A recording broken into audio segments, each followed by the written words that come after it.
처음에 제 신상에 변동이 좀 있어서 제가 이 질문에 답하는 게 좀 어색한데요. 저는 지금은 한 이제 드라마와 영화 제작사에서 기획 PD로 일하고 있는 조장훈이라고 합니다. 작년까지 대치동에서 눈구술과 또 입시 컨설팅을 하면서 20년 정도를 보냈고요. 그리고 올해 초에 좀 다른 인생을 다시 시작하게 됐습니다.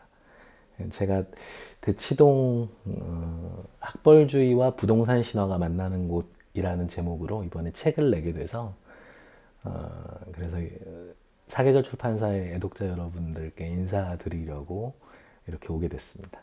책의 서문에서도 썼는데요. 이 책은 대입 안내서나 혹은 입시 전략 수립을 위한 실용서는 아닙니다. 제가 학원을 이제 그만두기로 마음을 먹으면서 20년간 대치동에서 대학 입시의 현장들을 보고 또 제가 듣고 느낀 것들을 기록으로 남겨두어야 되겠다는 생각을 했습니다. 사실 한국에서 대학 입시는 단순한 통과 의례를 넘어서서 사회 구성원들 모두가 다 관심을 기울이는 그런 정말 초미의 관심이 쏠리는 주제잖아요. 교육정책 하나에 막 집값이 들썩이기도 하고 또 입시를 둘러싼 학부모들의 암투를 그린 막장 드라마가 사회적 현상으로 나타나기도 하고요. 또 사회정치적으로도 군대 문제 다음으로 가장 형평성의 문제가 많이 대두되는 영역인 것 같습니다. 제가 어쩌다 보니 이제 대학 입시의 최전선이라고 할 수 있는 대치동에서 꽤 오랜 시간 강의를 해왔고 또 이 입시의 시간들을 이제 지나는 학생과 학부모들을 계속 만나왔죠. 그래서 사람이 뭔가를 하다가 그만두면 돌아보게 되잖아요. 그래서 제 인류학을 학부 시절에 전공을 했었고 또 그러다 보니까 저도 모르게 이곳에서 지내고 또 지낸 시간 또 만났던 사람들과 좀 긴 기간의 현지 조사를 하고 있었던 게 아닌가 그런 생각들을 했어요. 그래서 탐구자적인 관점에서 보자면 대치동은 우리 사회 구성원들이 보편적으로 가지고 있는 세속적이고 내밀한 욕망들을 정말 만화경처럼 보여주는 곳일 수도 있다고 생각이 들었습니다. 그래서 제가 여기서 생각하고 느끼고 했던 것들을 이제 다른 분들하고 조금 더 나눌 수 있으면 우리가 조금 더 나은 세상을 만들어가고 또 논의해가는 바탕이 될 수 있지 않을까 그런 생각으로 이 책을 쓰게 됐고요. 이 책은 한마디로 정리를 해보면 입시 전문가로 살아온 제가 대치동 학원가에서 바라본 한국 사회의 욕망의 풍경을 담은 책이라고 할 수 있을 것 같습니다. 한국 사회의 대학 입시는 1994년에 수능시험을 도입한 이후부터 계속해서 바뀌어 왔거든요. 그러니까 정말 매해마다 조금씩 또 달라지고 또 정권이 바뀌면 한 번에 확 크게 변하기도 하는 과정들을 겪다 보니까 사실 모두 다 불안할 수밖에 없죠. 문제는 입시가 바뀌면 전형 요소들이 바뀌고 평가 요소들이 바뀌는데 대다수의 사람들은 새로운 전형을 어떻게 대비해야 될지 방법을 모를 수밖에 없게 됩니다. 그런데 대치동에는 90년대 초반부터 여러 가지 조건들이 갖추어지면서 다양하고 전문적인 소규모의 학원들이 밀집되는 현상이 나타나게 됩니다. 실제로 대치동에 처음 와보시는 분들이 굉장히 좀 놀라워 하시는 것 중에 하나가 학원들의 규모가 작아서 놀라세요. 지금은 오히려 중대형 학원들이 조금 늘어나긴 했는데, 그러니까 이렇게 작지만 전문적인 역량을 가진 학원들이 밀집되면 학원들 간의 경쟁이 발생하죠. 그래서 대치동에 오면 새로 생긴 전형, 그러니까 새로 생긴 입시에 대한 대비법들을 이미 프로그램으로 가지고 있는 학원들이 있었던 거예요. 그래서 논술이 처음 생기면 논술 학원들이 우후죽순 막 자라난 것도 대치동이었고 또 구술 면접 대비 학원들도 마찬가지고요. 그래서 대치동에 오면 다른 곳에서는 정말 대비할 방법을 찾을 수가 없는 특이한 전형들, 예를 들어 제외국민 특별 전형이라든가 이런 전형들, 처음 생긴 전형들, 이런 것들에 대해서도 입시 요강을 분석하고 또 역대 기출, 또 유사 시험의 유형들을 확인을 해서 여기에 대한 대비법들을 프로그램으로 가지고 있는 학원들이 있습니다. 그러다 보니까 대치동에 가면 모든 게 해결된다 라고 하는 이미지들이 생겼고, 이제 대치동에 사람들이 몰리기 시작하게 된 거죠. 그러니까 일종의 사교육 역량의 정점을 이제 대치동이 보여주게 된 것이고, 그러다 보니까 이제 학원이라는 무림의 중원 같은 그런 곳으로 인식이 되기 시작을 했습니다. 실제로 학원들도 이제 어떤 자기 지역에서 큰 성공을 거두게 되면 전국구 학원으로 발돋움을 하기 위해서는 대치동에 학원을 내야 되는, 그래서 대치동의 경쟁을 뚫어야 전국구 학원으로 발돋움할 수 있는 입지가 생기는 그런 상황이 된 거죠. 그래서 이제 대치동이 사교육 1번지라는 이름을 갖게 되었고, 그래서 이제 입시철마다 대치동으로 사람들이 몰리는 것이 아닐까 생각합니다. 그렇게 물어보시면 제가 이제 부동산 전문가인 줄 착각하실까봐 무서운데, 저는 사실 아직 제 소유의 집도 없는 사람이고요.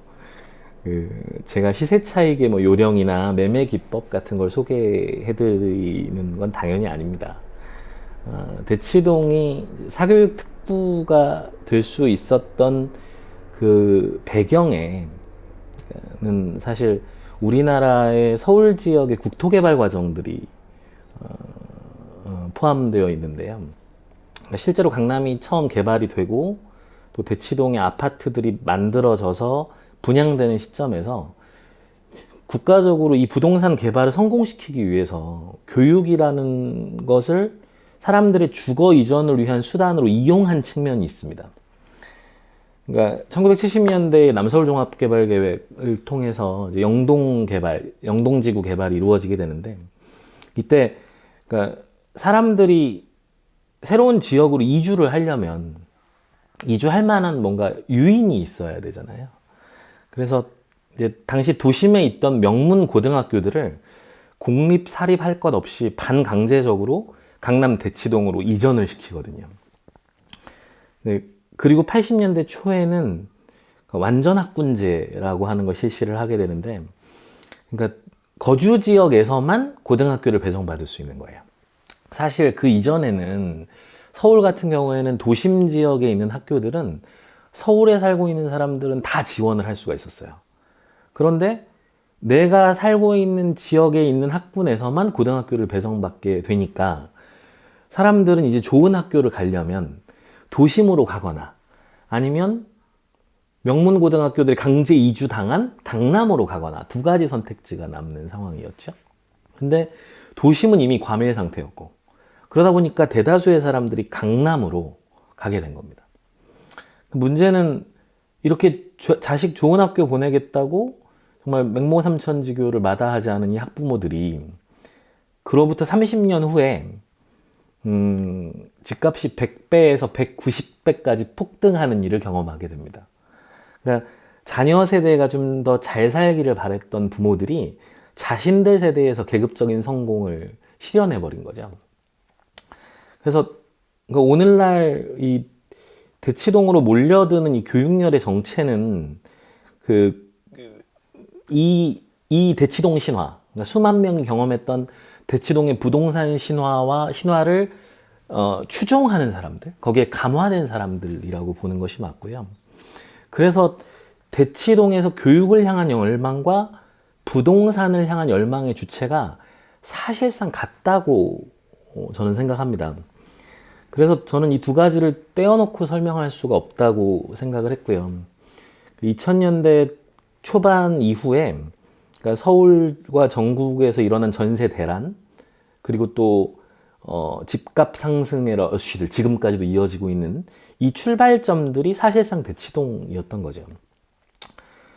그래서 이 대치동 사람들에게서 정말 가장 노골적으로 드러나는 학벌을 향한 교육열, 또 부동산에 대한 집착, 이것이 어쩌면 대한민국 사람들이 가진 세속적인 욕망의 본질일 수도 있다고 생각합니다.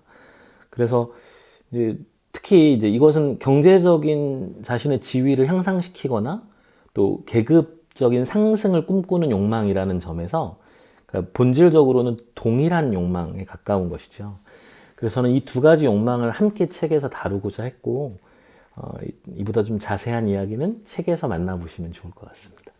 대치동에 분명 이제 가장 큰 사교육 시장이 형성되어 있긴 한데, 이게 좀 독특한 거죠. 보통 시장이라고 하면 수요자와 공급자, 뭐 소비자와 생산자가 정확하게 구별이 되잖아요. 그런데 대치동의 사교육 시장은 지난 30년 동안 이 구분이 계속 허물어져 온 시장이라고 보실 수 있어요. 그러니까 자녀가 대학 입시에 만약에 성공을 해서 의대를 가거나 서울대를 가거나 했다. 그러면 이렇게 성공적인 입시 결과를 내면 주위에서 다들 궁금해 하잖아요. 그 학생이 어떻게 공부했는지. 그리고 또 어떤 학원을 다녔는지. 그러니까 이건 되게 당연한 거죠. 근데 이제 대치동의 교육열이 좀 과도하다 보니까 얘가 무슨 학원을 다녔는지, 뭐 어떤 책으로 어떤 강사한테 배웠는지, 심지어 뭐 뭘 먹였는지까지 알아내려고 다들 주위에 이제 엄마들이 혈안이 되는 거죠. 그럴 정도의 기세로 이 엄마에게 몰려드는 거죠. 이 엄마들이, 아이를 입시에 성공시킨 엄마들이 자기도 모르는 사이에 그러니까 권력을 갖게 되는 겁니다. 시장에서 이 엄마들을 따라서 행동하는 행위자들이 생기고, 또 이 엄마들의 그룹이 대치동의 사교육 시장에 큰 영향력을 행사하게 되다 보니까 이 엄마들이 소비자가 아니라 이제는 생산자와의 어떤 연결 지점들을 갖게 된 것이죠. 이런 이제 엄마들을 우리가 뭐 돼지 엄마 혹은 뭐 카페맘 이제 이런 표현들을 하는데요.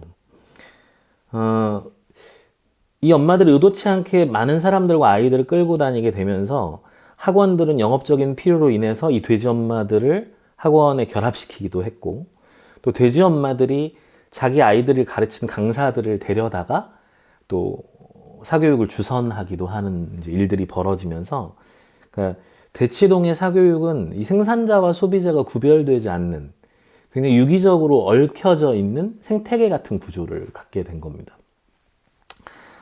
그리고 2008년 이후에 입시가 굉장히 다변화되기 시작을 하면서 많은 변화들이 나타났죠. 과거에 상담실장이라고 그 여겨졌던 사람들이 입시 컨설팅이라고 하는 새로운 분야들을 개척해내면서 또 돼지 엄마들의 영향력도 예전보다는 많이 줄어들게 되고요. 또 뭐 사교육의 모든 공간들이 그렇겠지만 사교육의 내용적인 주인은 사실 강사죠. 또 대치동 일타 강사라는 말들은 다들 많이 들어보셨을 텐데, 일타 강사도 있지만 일타 강사가 되기 위해 노력하는 수많은 대치동의 강사들이 노력을 통해서 만들어낸 것이 또 대치동 사교육의 효율성이기도 하고요.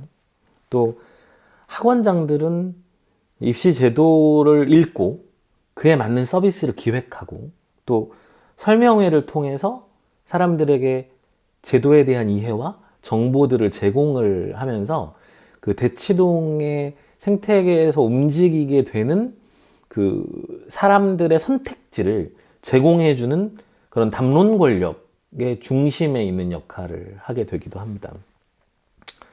그래서 이제 대치동에 와본 사람들이 다 하나같이 말하는 건 이 공간에서 활동하는 모든 사람들이 굉장히 치열하다라고 느끼는 거죠.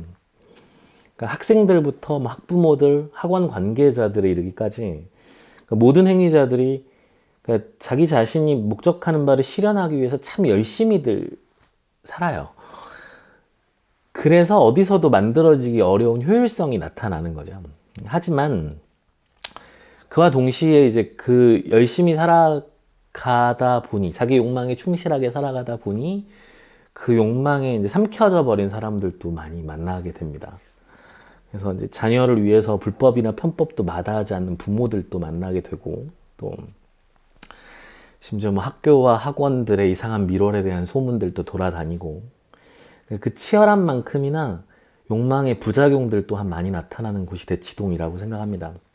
그래서 저는 대치동이 그런 의미에서 그 치열한 욕망이 부딪히는 아수라장 같은 곳이라고 생각을 했고, 이제 그만큼 최고의 효율성과 함께 그 부작용으로 욕망의 화신이 되어서 스스로를 망치는 사람들을 만나게 되는 그런 곳이었던 것 같아요. 사실 이 책에서 아수라장이라는 표현을 여러 차례 썼는데요. 너무 사족이 될 것 같아서 책에 설명은 하지 않았는데, 저는 아수라라고 하는 게 불교에서 신 인드라에 대적하는 반인반신의 악한 무리를 일컫는 말로 쓰이는데요. 자바함경이라고 하는 불경에 보면 이 아수라가 인드라에게 대적하게 되는 이유가 인드라가 아수라의 딸을 겁탈을 해요. 그러니까 아수라는 자식에 대한 사랑으로 신을 위협하는 힘을 발휘하게 된 존재라는 느낌이 있는 거죠. 그러니까 저는 그래서 아수라장이라는 표현이 대치동에 참 어울리는 표현이라고 많이 생각을 했어요. 근데 뭐 다들 이제 아수라장이라고 들으시면 난리통 이제 이런 느낌 좀 부정적으로 느끼시는 경우가 좀 많고, 또 마징가 Z에 나왔던 아수라 백작을 떠오르시는 분들도 있는 것 같고, 그래서 결국 제목 후보에서도 탈락은 했지만 저는 이 대치동 공간을 가장 잘 표현할 수 있는 말이 아수라장이 아닐까 생각해 봤습니다. 솔직하게 말하면 저는 한국 사회에서 학벌을 향한 비정상적으로 과열된 이 교육열이 완화되지 않는 이상 어떤 이상적인 입시제도도 결과적으로는 성공하기가 어려울 것이라고 생각합니다. 아무리 좋은 입시제도라고 할지라도 모두가 학벌을 위한 교육열의 진심인 사회에서는 결국에는 그 빈틈과 해법을 찾으려는 온갖 노력들이 경주될 수밖에 없고요. 또 결국은 자원이 더 많고 풍족한 사람들이 더 많은 자원을 투여해서 학벌을 독과점하려는 경향들이 나타날 수밖에 없는 거죠. 그래서 사실 입시제도를 어떻게 바꿔도 교육열과 교육 시스템의 근본적인 변화를 추구하려는 노력이 없으면 성공하기가 어려울 수밖에 없다고 생각해요. 그렇더라도 우리 사회가 어떤 계기로 학벌주의를 좀 완화시킬 수 있다라는 전제 하에서 보면 저는 입시제도가 다양해지는 것이 우리가 덜 불행해지는 길인 것 같아요. 최근에 불평등이나 불공정이 화두가 되면서 자녀를 둔 많은 서민 대중들이 박탈감을 느꼈죠. 이 과정에서 정시를 강화하자. 차라리 옛날처럼 수능으로만 뽑자. 이제 이렇게 생각하시는 분들이 많이 늘어났습니다. 근데 안타까운 건 그렇게 생각하시는 분들이 사실 89년에 행복은 성적순이 아니잖아요 라는 영화를 보면서 울고, 또 우리를 똑같은 교실에 몰아넣고 똑같은 것만 가르치고 있다고 외쳤던 서태지에 열광했던 그 세대들이거든요. 그러니까 이 정말 다양하고 놀라운 가능성들이 피어나고 있는 21세기에 객관식 시험으로 대학 입시를 하자고 하는 건 사실 퇴행이죠. 근데 사람들이 입시가 단순해지기를 원하는 거는 입시가 너무 복잡해서 먹고 사느라고 입시 정보를 모으고 판단할 수 있는 시간이 없는 사람들만 손해를 보고 있다라는 생각 때문이잖아요. 그래서 저는 발상을 바꿔야 된다고 생각해요. 그러니까 왜 복잡한 입시의 선택과 그 판단의 책임이 학부모에게 주어져야 되는가? 그러니까 학교에서 더 많은 상담 인력과 또 국가적인 시스템을 만들어서 아이들에게 맞는 학과와 전형을 선택하도록 안내하고 또 그 대비 방법을 찾도록 도와줘야 되는 거잖아요. 근데 대치동 학원가에 가면 그게 되는데 학교에서 그걸 가능하게 하면 되는 거죠. 그러니까 공교육의 시스템을 생각하는 이제 마인드 자체가 좀 바뀌어야지 입시를 단순하게 만든다고 이게 해결이 되는 문제는 아닐 거라는 거죠. 그래서 입시는 좀 복잡해지더라도 다양해져야 한다고 생각하고요. 그 대신 학생들에게 자기 적성과 소양에 맞는 입시의 방법을 찾아주고 또 그걸 위한 교육 과정들을 연결해준 그런 사회적 시스템을 만들기 위한 노력이 더 필요한 게 아닐까 그런 생각을 하고 있습니다. 무엇보다도 이제 수능으로 돌아가면 이제 계급적 불평등과 박탈감은 사실 더 커질 수밖에 없거든요. 그러니까 기회가 균등하지 않느냐. 누구나 똑같이 시험을 보고 시험 성적으로 가는 게 차라리 공평한 거 아니냐 이렇게 생각하실 수 있는데, 그러니까 수능 점수는 수도권으로 갈수록 또 재수생으로 갈수록 높거든요. 그 이유는 사교육 인프라가 잘 갖추어진 곳, 그리고 또 사교육의 영향을 더 많이 받는 사람들이 수능에서 좋은 성적을 거두고 있다는 거고요. 그러니까 사교육비 지출과 수능 점수 사이에서는 아주 뚜렷한 양의 상관관계가 나타납니다. 그래서 그거야말로 이제 기업화된 대형 학원들이 바라는 길인 거죠. 그러니까 저는 입시를 단순화하는 게 혹 때려다가 혹 붙이는 일이 될 수 있다고 생각을 하고요. 그리고 이제 또 한 가지는 이제 입시 제도들을 우리가 고안을 할 때 글쓰기에 관해서 전 좀 강화하는 방향이 맞다고 생각해요. 네가 논술 선생이었으니까 그런 얘기 하는 거 아니냐 그렇게 느끼실 수 있는데, 저는 앞으로 논술 선생을 다시 할 생각도 없지만요. 글쓰기라고 하는 건 어쨌거나 한 사회에서 이제 학문과 소통의 가장 기본이고, 또 문해력을 사회 구성원들에게 길러주는 가장 좋은 방법이잖아요. 그러니까 저는 이게 교육의 목표가 적어도 시민적 교양을 함양하는 데에 있고, 또 문해력은 그것의 가장 핵심적인 시민적 소양이라고 했을 때, 이걸 위해서 노력하지 않는 사회가 되면 우리 사회가 장기적으로 소통이 어려운 사회가 될 수밖에 없을 것 같아요. 그러니까 그리스도교의 성경에 바벨론에 대한 이야기가 나오잖아요. 서로가 무슨 말을 하는지 이해하지 못하는 사회가 어떤 혼란을 초래하는가에 대한 은유일 수 있을 텐데요. 저는 입시라는 것이 우리가 좋은 사회를 만들기 위해서 좋은 교육의 목표를 정하는 기능을 가지고 있는 거라고 할 때, 글쓰기를 외면한 교육과 입시는 우리를 불행하게 만들 수 있다고 생각합니다. 그래서 글쓰기의 역량을 강화하는 방식의 입시 제도가 필요하지 않을까라는 생각을 하고 있고요. 그래서 좀 학벌주의가 완화되고, 또 공교육에서 상담과 또 맞춤형 교육 시스템들이 갖추어진다는 전제 하에서 입시는 다양해져야 하고 글쓰기를 외면하지 않아야 한다. 이렇게 정리를 해볼 수 있을 것 같아요. 그러니까 저는 저를 포함해서 우리 사회를 살아가는 시민들이 내로남불, 이중성, 위선적인 태도 이런 것들에 점점 익숙해져 가고 있다는 느낌들을 많이 받아요. 그러니까 정치적인 것뿐만 아니라 교육과 부동산 문제도 마찬가지인데요. 그러니까 부동산 투기하는 놈들은 나쁜 놈들인데 내 집값은 올랐으면 좋겠고, 그리고 아파트 청약의 기회가 있으면 나는 어떻게든 해보고 싶고, 나는 30억짜리 집을 가지고 있지만 여전히 이사 다니고 있으니까 서민이고. 그러니까 교육도 마찬가지죠. 누구나 다 사교육을 원해요. 형평만 되면 다 시키고 싶어 해요. 그런데 사회정책을 만들거나 고안할 때는 사교육은 사회악이에요. 그러니까 모두가 바라는데 없어져야 할 것이라고 보고 있는 거죠. 그러니까 학벌주의도 마찬가지죠. 학벌주의는 나쁜 거죠. 그런데 우리 애는 좋은 학벌을 가졌으면 좋겠고, 우리 애는 학벌주의 혜택을 봤으면 좋겠어요.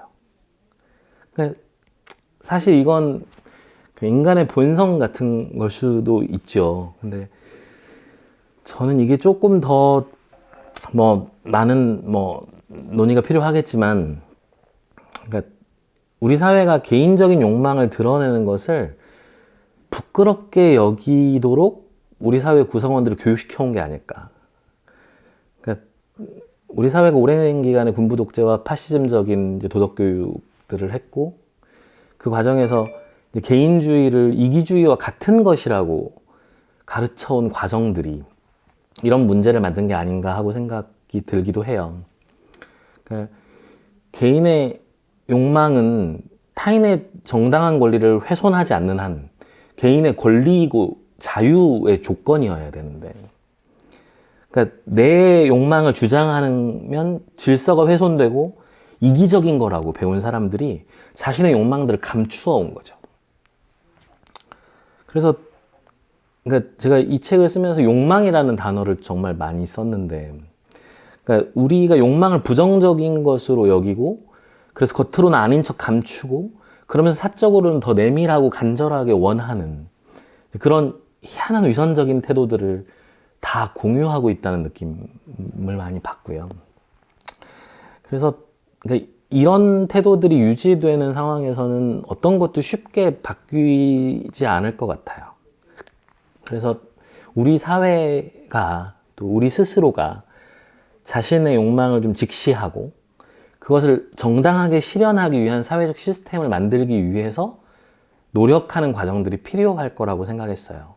우리가 가진 욕망을 돌아봤더니 우리가 가진 욕망이 타인에게 위해를 가하는 무분별함을 가지고 있다면 당연히 이걸 또 성찰의 기회로 삼아야죠. 그래서 저는 이제 대치동 사람들에게서 보이는 그러니까 우리 자신의 욕망들을 먼저 돌아보고 들여다보고 또 그것을 정당하게 실현하는 방법들이 대치동에 있다면 그것을 사회 전체로 확장할 방법을 고민을 하고 또 우리가 함께 가지고 있는 학벌주의나 불로소득 같은 부당한 욕망들이 있다면 이걸 성찰하는 기회로 삼고 바꾸어 가자는 거죠. 그래서 물론 이제 제 생각이 제가 선 한정된 자리에서 바라본 것이기 때문에 제한적일 거고 또 많은 한계가 있을 거라고 생각합니다.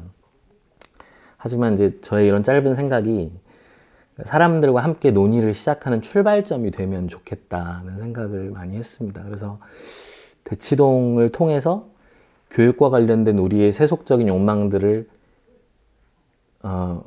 좀 긍정하면서 그 정당한 실현 방법들을 함께 논의해 보자고 독자 여러분들께 말씀드리고 싶었던 것 같아요.